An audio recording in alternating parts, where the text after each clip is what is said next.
2nd, 2018. Not sure I want to record my thoughts for posterity today. They might scare you. So what are they, you ask? They are those dark secrets I started tucking away after I turned 50. I finally realized, thanks to some jerk of a doctor with a lousy bedside manner, that my lifetime of bad habits and the onslaught of old age are catching up to me. The time of pill bottles, blood draws, prostate health, and the sundry of genetic maladies is upon us. And to boot, I have my own mythical malady, like the kraken of Greek legend, threatening to feed my untimely demise.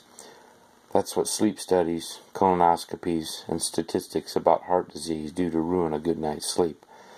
Or in my case, a perfectly good life ruined by sheer stupidity, selfish desires, and a faith perpetually in a state of flux due to Catholic guilt and human imperfection. In other words, if my poor lifestyle doesn't get me in the end, hell has a seat reserved just for me on the next flight out of town. Be of good cheer, and your mind wanders to conjure scenarios where your annoying coworker finally gets his due. If only you could share the details with an anger management specialist or a shrink who prescribes some great narcotics to numb your endless supply of how to end an idiot's life from overpowering your impulse control center. So I like to go to those dark places, those spaces in between good and evil. But who divulges such thoughts on paper to pass on like some bad joke for future generations to read? There you have your aha moment when you realize your folks weren't the angels in waiting you had hoped for while lying in your crib all safe and warm at night. Life is a nightmare, a day at the beach, or a job you get paid for once a week. And so what should you glean from this lousy rant about a bad night's sleep, getting old, or the phenomena of impulse control? Well, you decide. Have a little faith. Get laid once in a while. And don't spend so much time worrying about what some dumbass next to you is doing that bugs the hell out of you. Hell is coming soon enough. He fought battles he knew he couldn't win. He threw caution to the wind and dared play the last card in his hand for all the marbles he lost along the way.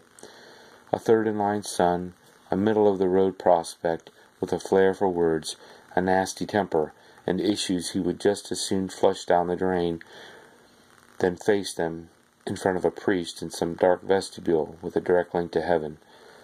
Statues still stare blankly at marble walls.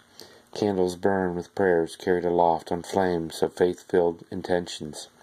Steeples rise with utter conviction. Time tolls the sorrows between moments of slumber and life's trials.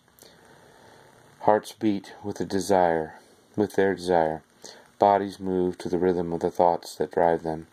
And I observe them all like some overworked vigilante tuned into a billion channels of human noise buzzing like a hive of pure agony. But I retreat to this haven of solitude and try to forget my obligations, bills, and emotional ties to things like church, work, and community. It seems I'd rather escape than face the noise, but I keep returning like some sick voyeur in need of more. So you still want to hear my story? You still have not gotten your fill of the guilt-ridden tale? Come closer, my friend, foe, and fellow rat in this race of humanity. Pick up your cause, bow, or fancy that floats your boat, rocks your world, and gets you out of bed every morning. Come, my sweet lover, find your heart's desire. Climb that mythical mountain of ecstasy, for it is within my grasp to take you there. Buy all the time you can. Store up that battery-powered cell phone with Facebook posts and kitchen recipes. Waste away for hours with glazed-over eyes, likes, shares, and the demise of real relationships based on actual verbal communication. Pick up your cross, your habitual deal, to meet the workload of another man's wheel. Tote that barge, lift that bale, and know I am watching you, waiting and longing to feel a final resting place far from this shit field of chaos and human need.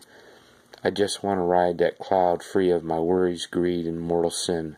I am sick of rules, religion, and man's lies of better living through improved health care, lower taxes, and plans to recede the waters that rise out of debt and stupidity.